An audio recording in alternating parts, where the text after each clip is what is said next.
What's up, everybody? I hope you're as excited as I am. The Lakers are in the NBA Finals, and the Miami Heat are the opponents.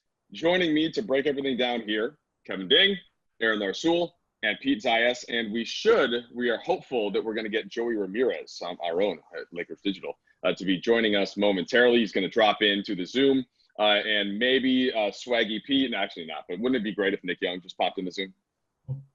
Wouldn't that be a nice surprise? Yeah, I don't know why that just occurred to me. We are, as I said, excited to break down what promises to be a very exciting NBA Finals that tips off tomorrow on ABC.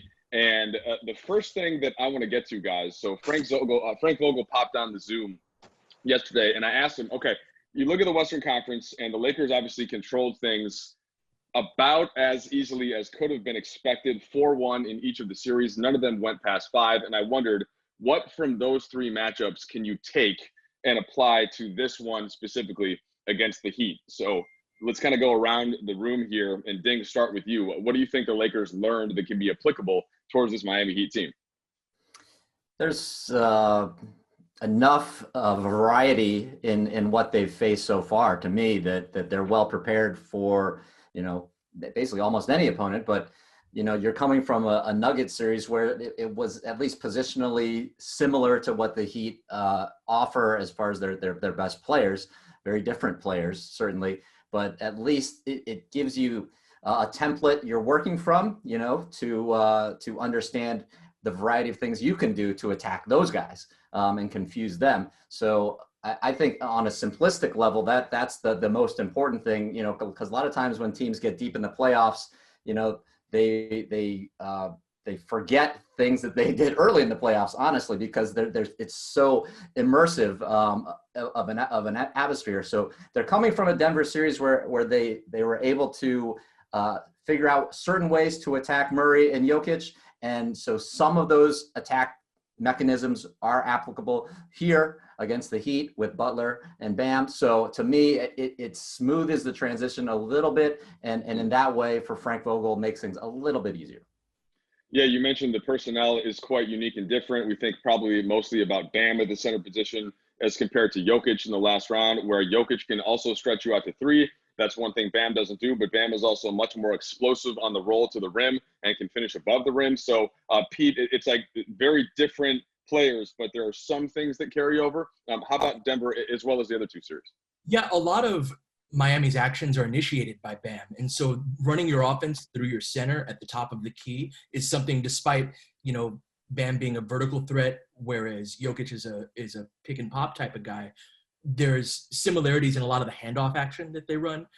You're going to see a lot of off-ball screening. That's one thing that Miami has. They've got shooters in Robinson and Hero that you don't really have that. But a lot of their action is run through Dragic and Bam.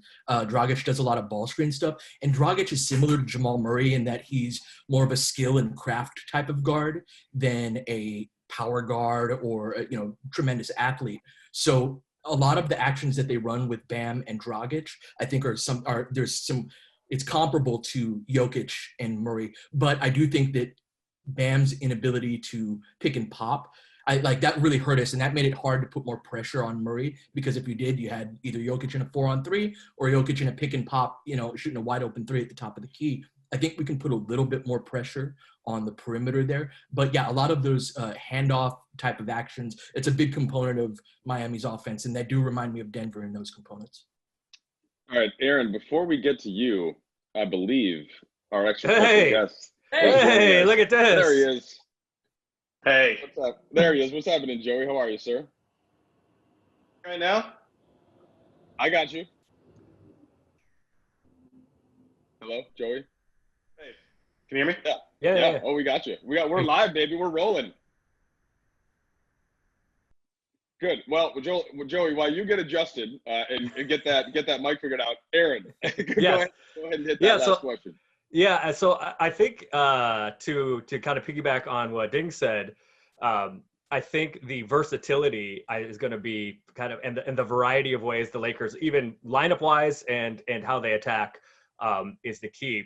If you look at just the starters, the first series, the Portland series, was kind of a JaVale series Nothing that Portland did made the Lakers switch away from, their kind of normal starting lineup. And then that didn't work against Houston. So that became a Markieff Morris series.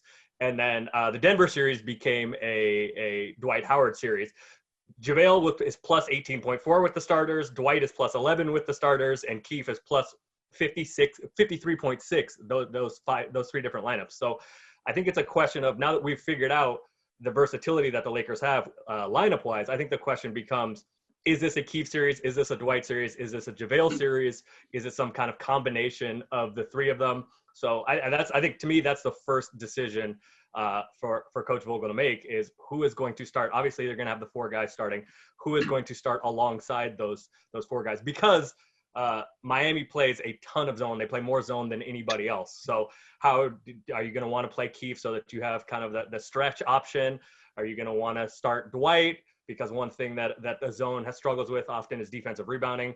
Are you going to start Dwight to pound the offensive glass?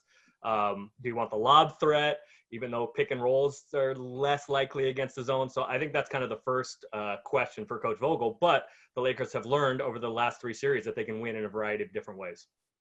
All right, before I kick this over to Joey and Aaron, the way that you were just describing the lineups and said they had success with JaVale, they had success with Keefe, they had success with Dwight, it's almost like vets that you put next to LeBron and AD are going to play well, right? Like this Lakers team has never been that complicated. Since they got Anthony Davis, they have all of these other vets that buy into playing defense, to filling in roles. They have been really damn good in almost any lineup that they use, especially now that some of their bench players like Rondo specifically is playing so much better. But that, to me, remains the whole point of all of this. Every matchup that we've done here on Zoom, every one that we break down, as long as LeBron and or AD are out there sort of guiding the ship, that has been something that no other team has been able to match up with. And I don't know if Miami is particularly different. We'll get to predictions at the end of this. But Joey, that's the general point there for you, somebody that digs into all this lineup data. And the LeBron AD combo, it basically just works really well on both sides of the ball. So how would you push off of that? Exactly, Mike. And I hope you can hear me right now. We good, guys? We got Yep. you. Yeah, we got All right, perfect. I couldn't agree more with what you're saying, Mike. These are two guys that you could fundamentally build around each guy on his own, which is why each guy is successful on his own. But they fit so well together as a combination. They're the best combination in basketball. I think at this point of the season, most everyone can agree on that. And they're just guys that they beat you in so many different ways. We see Anthony Davis, he's shooting 50% from mid-range this postseason. That's incredible. LeBron James obviously can just do it all with the basketball in his hands. He's one of the best passers on the planet in NBA history. And then what they've really done this postseason is just put so much pressure on the rim. And Aaron was talking about guys like JaVale and Dwight, and that's kind of their sole purpose, right? But LeBron and AD do that better than anybody else in the NBA. I found a stat this morning about LeBron leads the playoffs in baskets in the restricted area, so mostly dunks, some layups, and he's shooting the second best percentage on those attempts. So that's already just, you have one of those guys, incredible. But Anthony Davis is the only guy shooting better than LeBron in the restricted area, and he has the third most buckets. So you've got two guys putting that much pressure on the rim. That's incredible. That's the stuff that really does shape a championship potential team. The one caveat that I have, and then maybe one of you guys can rip off of this, but the one caveat that I have is, Portland wasn't necessarily a great rim protecting team. You don't think of Nurkic as that guy. Hassan Whiteside led the league in blocks, but I think we all know that fundamentally blocks aren't necessarily the best indicator of true rim protection. Houston obviously played small. Jokic isn't necessarily a rim defender. Bam Adebayo is probably the best rim defender that they'll face this entire postseason. I wonder if we will see any kind of drop-off for LeBron and AD at the rim this series. I had an overarching question for Ding, but let me kick that one back to Aaron, Joey, just to stick on your point for a second. And Aaron, look, Bam is big, but to get back to the LeBron AD thing, I don't know if there's a player in the entire NBA that can truly take away that dual threat of one of those guys getting to the rim, right? As long as the floor is balanced. No, I mean, the answer is no. No one can, and that's the reason why they're so good, but also the variety of attack that Joey was talking about. They can beat you in a ton of different ways, which makes it more difficult. There was an interesting article about Andre Iguodala, I think it was with Sam Amick, And his quotes were talking about how easy it is to defend now, basically, because people generally only do two things. You either stand at the line and shoot open threes, or you put your head down and try to get to the rim. That isn't the case. Joey was talking about the mid-range game. That isn't the case with LeBron and with AD. It's one of the reasons that they are so difficult to defend. So I think, yes, I agree that Bam is the best rim protector that they face. Collins is probably Portland's best defender. He's a big guy. He's athletic. He wasn't there. Obviously, the trouble with Jokic, he's earthbound. So I think Bam Adebayo is the best rim protector that the Lakers will have faced here. So will there be a drop-off? Yes. But I think that a lot, especially with LeBron, a lot of that restricted area time with LeBron is on the fast break, either finishing fast breaks or just, himself getting to the rim on the break. So that is a case where it's not kind of traditional rim protection that's going to stop that. So will there be a drop off? Yes, probably, but only in the half court and only a little bit.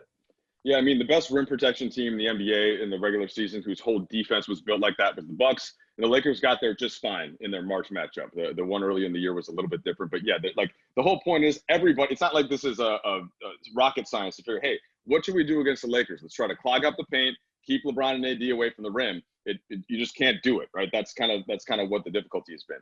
So, go ahead, Pete. Teams aren't really built like when LeBron said we're built different. It's aside from the bravado of that, our roster is constructed in a different manner. That quote about what Iggy said about how it's easy to play defense now, we are constructed differently to do different things that defenses are, because other rosters are built to drive to the rim or shoot the three. NBA defenses are constructed to take that away. And so it's a styles make fights type of thing with us as well. While Bam Adebayo might be the best rim protector we've faced, the rest of their roster is very small. And there's nobody that's doing much 11 feet, above the ground, right? Jimmy Butler's fantastic, but he's just that vertical plane we're able to control in a way that's different than really any other team in the NBA. Pete, it's a good point you make. I asked Frank Vogel when he was hired at his initial press conference how his theory about defense had evolved from his Indiana days, which were, of course, just the Roy Hibbert, big at the rim. And he said, look, of course they've evolved. You have to account for the three, but I still ultimately believe that rim protection is the most important piece of defense. We think, though, that we have the personnel, and this is Vogel speaking, to sort of take away both. And I thought, well, that's going to be tricky. And it turns out that they have. They've really been able to take away the three and the rim somehow with this personnel, with these long, big wings on the perimeter, and then the bigs that can help from behind at that level. So it's something that Vogel had planned for, and clearly has worked so far. Ding, can I tell you something that's been bothering me? No. Get your point. Okay, so every series, I feel like what I've heard is, the Lakers probably have the best two players, and maybe somebody tried to put Lillard or Harden into that mix with AD, but ultimately kind of conceding that. But if you look at 3 through 8 or the rest of the roster, right, it's all guys on the other team. And I have disagreed in every case. First of all, that seems to ignore defense, right, where the Lakers have all two-way players. The guys that they play in the rotation play both sides of the court. Now, there are guys on these other teams that average more points, certainly, as that kind of theoretical third scorer, the sixth man of the year type candidates that we seem to just pick every year, but this year. And so that has been kind of bothering me. I heard the same thing again for this Miami series. We don't have to go through the actual thing where we draft, right, like 1 through 8, but do you get why that is, the fairness of that? Knowing me personally, the fairness of that has been bothering me. Am I crazy, or is that fair? No, I see where you're coming from, and to put a societal analysis on it, that if you're going to rally behind the underdog, you come up with reasons why that they're worth rallying behind, right? And so if you're going to concede the AD LeBron part of it, then you're like, look at how well these guys execute or do their jobs, and they're stars in their roles, and they're able to hit 3-pointers, and take over a game, which is certainly a worthwhile quality to have. But this is also a Miami team that 9 of these guys were in the G League, 9 of the guys on their roster. I mean, it's not real. I would certainly rather have the talented high upside guys and the guys who have had lots of playoff experience, which the Lakers mostly have. So to answer your primary question, defense is the main role for a role player. When you're not a superstar, right? So your job is to do your job on the defensive end. And to me, that is sort of the undervalued aspect of this series is, nobody wants to really talk about Lakers defense against the Heat offense because it's not as glamorous as the other side around. But how is Miami going to be able to handle if the Lakers play defense the way they play defense in the playoffs? It's going to be really difficult for them. And I'm curious to see how, maybe you guys can jump on this, is how is Bam, while as unique of a player as he is and how much he's proved already in the playoffs, is he going to be able to handle this kind of stuff? We already saw Jokic, having a lot of ups and downs when you get crazy kinds of random double teams, and then, the rotations are tight, these types of things. I'm really curious to see how Miami is going to handle this besides Butler, trying to take over at times and just energize their team. The Lakers defense has proved how good it is, and that's the really an undervalued cornerstone of what's going to make this a championship team, in my opinion. Can you take that, Pete? Yeah, Miami on the offensive end, again, they run a lot of this screening action, but screening action gets neutralized by switching, which I think we're going to see a lot of. This goes also to the point of playing Dwight and or JaVale. I think we'll be better on offense because part of what would break down a 2-3 zone, which I think we're uniquely equipped to beat that 2-3 zone. But one of the things that we did against them in our first matchup, especially, although Miami's roster is certainly different, is that getting AD those high post touches at the free throw line, and then that's a lob to Dwight or that's a lob to JaVale. Like, if you don't step up to AD with the back line of that 2-3, that's an open 15-footer for maybe one of the best players in the NBA at shooting that exact shot. If you do step up and pick him up, then that means that you've got a guy lob coming from the dunker spot. And the way that Miami runs their 2-3 zone is they will put their Butler and Crowder up top. And so, forgive me, I'm going on the other end of the court. So playing Dwight has offensive benefits for us, specifically against the zone. Same with JaVale. On the other end of the floor, I think Dragic will be a problem for us when we're playing one of those bigs. But when it comes down to winning time and we play AD at the 5, our ability to switch is going to force players like Bam Adebayo, like Dragic, to be more athletic players who can keep up with them-ish on the perimeter, enough to win enough of those battles to where it neutralizes their screening game. So that I do agree with Kevin in the respect that it's going to be difficult there will be points of this series where Miami goes through long scoring droughts because they don't have the isolation guys unless Jimmy's going off on somebody, which he will, right? He'll have those stretches, but I just don't know if that's going to be enough. Yeah, so we've spent some time, and rightfully so, talking about Bam, and I personally love the Dwight Howard matchup on him. He's one of the few guys in the league that's like both big enough and can move his feet well enough to give Bam some problems, which we just saw in a different context. But Joey, Jimmy Butler to me is still their best all-around player. I think that Bam is getting there, but Jimmy is still kind of the leader there. He's the guy that changed the way that Miami, I think, was considered to be a difficult opponent or not. He is the biggest difference. So what have you seen from Jimmy and watching the Eastern Conference, and how do you think he, as the first kind of true big wing, really, that the Lakers have seen? Harden is a guard that's on the perimeter. Denver didn't necessarily have one of those guys. Portland literally does not have a wing. So the first big wing, which to me is still the best way to win in the NBA, is Butler. What do you see from him? Miami's strength is that they do have 3 guys that can kind of carry that torch on a given night, being Jimmy. Bam had his career high the other night to close out Boston. And I think because those 2 guys are so good, people do sleep on Goran Dragic, who I believe is actually their leading scorer in the playoffs. That guy is just a killer. Yeah, he is. And but to your point, Mike, this is a conversation. I think you and I might have had this conversation 100 times since we first met, which is that when it comes to winning time, when it comes to actually getting to the finals and winning the big series, having a big wing is the best thing that you can have on your roster. And so Jimmy Butler fits that to a T. He's a 2-way wing. He's got the size. He's got the toughness, the strength. And he does something that only a guy like Anthony Davis or maybe James Harden. James Harden's game is different in the playoffs, but he can get to the line seemingly at will. And that's because he has such physical advantages against the guys that typically guard him. I'm very curious to see who the Lakers do throw at him.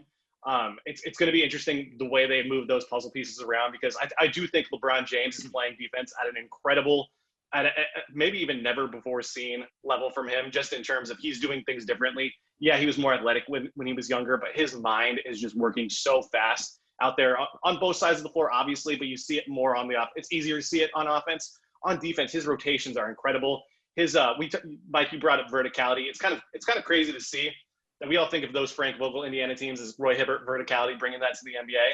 You see that DNA with the guards and the wings on the Lakers. You see Alex Caruso going straight up, Danny Green, LeBron James, probably the best of all of them. So this is my long-winded way, Mike, of saying that I do think the Lakers have the personnel, especially LeBron, to give Jimmy some trouble. But he is just so strong. He's such a gamer, and he knows how to get to the line. But those are the three things that I would be I would probably want to take away those free throws if I could take away one thing from Jimmy. All right, Aaron, the thing I want to ask you about Miami, so we know of them now as a shooting team. A lot of that is because of Duncan Robinson and then Tyler Hero when he comes off the bench. Dragic has shot the three ball well. Jimmy will shoot it here and there, more like if he's wide open. Bam doesn't really stretch to that point, but it gets back to kind of Robinson and Hero. What do you think the best way for the Lakers to play against those type of lineups is? And to kind of bring it around to that first question I asked, how is that in any way similar to, say, Houston, Portland, right? Guys that are really wanting to get those threes off. How do you see that matchup falling from the shooting perspective? Well, I think it's different with the two of them. They both do. There's some dribble handoff stuff that you got to worry about. There's some on-ball shooting with Hero, stuff off the bounce that he has played in his 39 point game. He ended up playing a lot of point guard and initiating. So I think you have to guard them differently. But to Pete's point and also to Joey's point, the way that the Lakers are going to stop it, and both of them are good enough shooters that they're going to get theirs. Duncan Robinson is also challenging because he's 6'9", 6'10". He's a big dude and can get them off, even though the release can be a little slow from him, but he's just a good shooter. But I think the Lakers personnel is kind of uniquely qualified to defend those guys. The Lakers defended the three pretty well during the regular season. Miami shot it, at least for most of the regular season, was the best three-point shooting team in the NBA.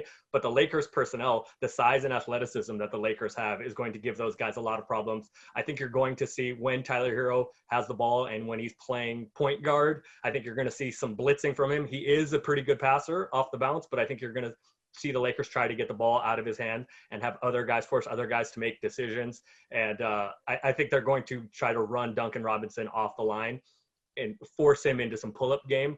But the Lakers personnel is just going to be too good. I think there's going to be long stretches of droughts for Miami because the Lakers defensive personnel is just too good. Yeah. So Ding or Pete, if you want to take this one, so there are certain NBA players in the postseason where that you have to stick with them, or they're going to get a three off in a second. You think of a Kyle Korver in the past, or J.R. Smith, on and on down the line, right? Year after year. And sometimes if those guys aren't two-dimensional, if they can't put the ball on the floor a little bit and get to the rim, you can just basically face guard them. But that, of course, then you're playing 4-on-4 with the rest of the group. How do you think that's something that you could employ with Robinson? Or I guess Pete, will start with you. Or is the way that the Lakers defense kind of accounts for that anyway with their rotations, if that makes sense? I think that's absolutely an approach that we can take, and I think we'd be fine with the 4-on-4 elsewhere. As Aaron pointed out, Robinson's size, it allows him to get off shots where we have to defend him a little more closely. In the two matchups that we had against him, we actually defended him very well, and Danny Green's size is something that's very very beneficial for us in that respect. So I think that Robinson's a guy that we can neutralize, right? Again, you said if you're not two-dimensional, like something like 85-90% of his shot attempts are threes. So just straight ball denial against him. The one thing about Miami, and Robinson can do this too, but Miami's superb on back cuts, and that's something that we're very aggressive on the perimeter. So the combination of that means that there will be back cuts against our overplays with KCP and Caruso as those guys fly around screens. I would venture a guess that we're going to switch that off-ball action a lot. So it's not just going to be Danny Green in a face guard, but ultimately I think that limiting a guy like Robinson's shot attempts is the goal. And I think that's something we can do with switching off of the ball. All right. So Ding, a lot of the emphasis in people watching Miami that maybe hadn't seen them a lot over the course of the regular season was, wow, how are they still playing this zone? How is it working to this level in the postseason? Now, they did go to that zone in the matchups against the Lakers before. It's not like the Heat hadn't done it at all in the regular season. How do you see that coming up in this series? How important is it, or are we already placing a little bit too much emphasis on what they do there? I think it is definitely important because it dials into a consistent issue with the Lakers offense, which is besides sometimes they just stand around and wait for the stars to do stuff. Sometimes they can't hit from the perimeter and it gets really hard to score. And so, especially if you have an effective zone, that obviously, rolls right into that challenge. So I do think that there'll be times where the Lakers, go cold from the outside and panic starts to set in. We saw this at the times where the Lakers have, looked inept on offenses. Their offense gets stagnant and they can't hit from the outside and they start to, clench up and get tight, which is part of the playoffs. That's supposed to be hard. It's supposed to be challenging at times. So the zone is on point. That's why they play it so well. That it's not something that they just flash out there and hope the other team is rattled a little bit. They actually know what they're doing, unlike many other NBA zone defenses. So they're confident in it, and you can tell there's a big difference, and that's a credit to Eric Spoelstra, without question. So to me, it ties into a greater point of, are the Lakers, cold from the outside, then the game gets very hard. Is LeBron going to start shooting better from the outside? Then the game gets much easier for the Lakers, right? So it's like a seesaw thing. Lakers outside shooting. It's either the game is super easy or the game gets hard. Anthony Davis hitting from the outside, game becomes super easy, right? So if the Lakers aren't hitting from the outside, the zone is absolutely going to be a problem for them. Joey, one thing I noticed in the Boston series, and it was sort of hard to understand why it wasn't happening, but they didn't have a player that they just stuck in the middle of that zone around the free throw line. I just remember from like playing high school basketball, right, against zones, which you saw more often. And I know Pete has coached high school basketball. I mean, that's like one of those, okay, stick somebody, especially if it's a big, they can make a play in the middle. And in theory, right, then you can just put LeBron or AD in there. Now, Miami knows that too. Okay, so they're gonna be able to adjust in different ways. But it's that same thing that you were getting at earlier. This Lakers team, to me, ultimately is going to have answers on the offensive side of the court because they have such smart players. And you think of LeBron and Rondo up at the top of that. Alex Caruso is another guy that I want on the floor against the zone because he's just going to know exactly the right place to cut and when. And you see him getting a bunch of layups. But Joey, how about that kind of middle of the floor concept? And then if you think, LeBron, AD, and AC can start to dissect that. In the first few games when it's kind of more the opponents just kind of feeling each other out, because that to your point is where you want to attack that zone, especially when you have a guy like LeBron or Anthony Davis. I remember in the regular season, which last time these two teams played was 9 months ago. So like, oh my God, like who knows how much of this actually does apply, but Anthony Davis was chewing up that zone. And he was really thriving with that floater game right in the middle of the court. And then when you put LeBron there, he's the best passer in the world. So I do think that the Lakers, they have that inherent advantage already, having those two guys to put in the middle of the floor. How Miami reacts to that will be interesting because I don't see them abandoning the zone entirely. I see them putting twists on it. It's too much of their core identity for them to just say, all right, now we're going to play you man because this isn't working. I do think that Spoelstra will have some surprises for the Lakers. And then to Ding's point, I mean, a lot of it does go back to shooting. Caruso, who we all love, to your point, Mike, he's one of the best cutters in the game. But his jump shot is not falling right now. In fact, among all qualified players on jumpers, which is 3-pointers and 2-point jumpers, he's last in the league. He's shooting 22% on jumpers in the postseason. So I don't believe that. I know. Blasphemy. Heresy. Right? Hey, I hate to do it to our guy. Again, he's amazing in other areas, but that one area he's not necessarily been hitting on. Same thing with Kuz, same thing with Danny Green. Can those guys wake up their jumpers and start hitting them? That is one of the biggest questions of the series for me, because we've seen Kuz in seeding games. He was one of the best 3-point shooters out there. Danny Green has built a career off 3-point shooting. So can those guys activate that part of their game for these 4 to 7 games? That's going to be a huge bellwether to whether the Lakers can take care of business here in the finals. If I can make a point about the zone, I think we'll see Miami use that when LeBron is not on the floor. That's what they did during the regular season. The Lakers have three things that make it difficult for Miami to play zone, and Miami needs us to only have one of them on the floor at any given time. LeBron is the trigger man at the top of the key, as Joey mentioned. He moves defenses with his eyes as well. You want to get that ball to the free throw line, which is where AD is. So you've got just two elite things right there, and then you've got lob threats coming out of the dunker spot. So it's almost this straight line in the middle of the floor, the top of the key, the free throw line, and then the dunker spot diving to the rim. Those are inherent weaknesses of a 2-3 zone. But when at the end of the first quarter or stretches of that, when we've got Rondo and AD on the floor, the only thing that we typically have is AD, right? We don't have a big in the game at that period of time, and we don't have LeBron in the game. And I think the zone neutralizes Rondo to an extent too in his playmaking. And so I think that is the period of the game where we'll see Miami being able to use that effectively. But I don't think they'll do it much when we've got two or more of those things on the floor at the same time. You know, Aaron, just looking more broadly at this matchup, the Lakers just have a ton more size and athleticism, right? So regardless of what they're playing, if it's man-to-man, if it's zone, defense, offense, whatever, how do you think that plays out? And where do you think the Lakers can take advantage versus where can Miami take advantage? So I think that it's kind of what we've been talking about. The Lakers' size and athletic size has been kind of the tipping point for everybody. LeBron is still a fantastic athlete, a big dude. Anthony Davis is it's Anthony Davis, Bam, maybe Kevin Durant before he got hurt, and Giannis are like the entire group of those 6'9", 6'10", 6'11", 7-foot guys that are those kind of athletes. There just aren't those guys. And I think that is going to manifest itself all over the place. We've been talking about the Miami zone.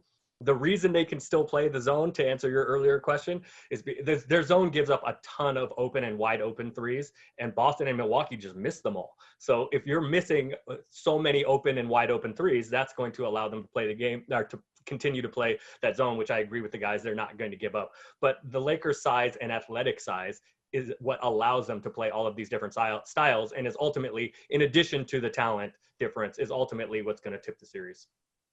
You guys want to go ahead and get going on predictions a little bit early this time, then we can spend some time talking on the backside. All right, Kevin Ding, what after all of this breakdown, and I've been learning from each of you, what say you? Well, how do you think this series plays out? Well, hark back to the last round, and I was saying I wanted to pick the Lakers in a sweep, but I'm gonna pick the Lakers in 5. Yeah. I'd say that I feel that a little differently in this way, that I sort of want to pick the Lakers in 6, but I'm going to pick the Lakers in 5 again, because I think we're being pulled to the fact that, oh, maybe Miami's going to complicate this because we've seen so many good things they've done in the Eastern Conference along the way. Let me bring it back to another point, that it was against Eastern Conference teams. And so if you're doing all these great things against teams that aren't nearly as good as the Lakers, then you're going to be in for some shock value when you get in here against a defense like this, and then against two superstars like this. And that is a reality in the finals. A lot of times when there's this imbalance in the conferences, you get in there and you are a little bit blown away. It's almost like a Shaq factor, where the first game of any series, like you're like, oh my God, like this is not exactly what I'm really accustomed to, because there's no way to simulate. So I feel like that's where we're at with the Lakers and Heat. I understand a lot of people are pushing the Heat as a viable option because of all the good things that they do. And they have a lot of grit and they're worthy of respect. But I think it goes back to the fact that Lakers are just better. And I definitely wouldn't pick a sweep with the respect that you give to a team that is constructed and is executing as well as this team has. But I got the Lakers in 5 when it boils down to it. All right. What do you say, Aaron? My head says Lakers in 6, but I'm going to go with the beautiful symmetry, and my official prediction is going to be Lakers in 5. The faux. Let's do 5, 5, 5, 5, 5. So I'm going to pick Lakers in 5. The Miami starting lineup, their most played lineups, the only 2 lineups that have played in every game, their starters, and then their starters switching Hero in for Robinson, are plus 0.5 and minus 3.8 over 100 possessions. I talked about how good the Lakers' various starting lineups have been.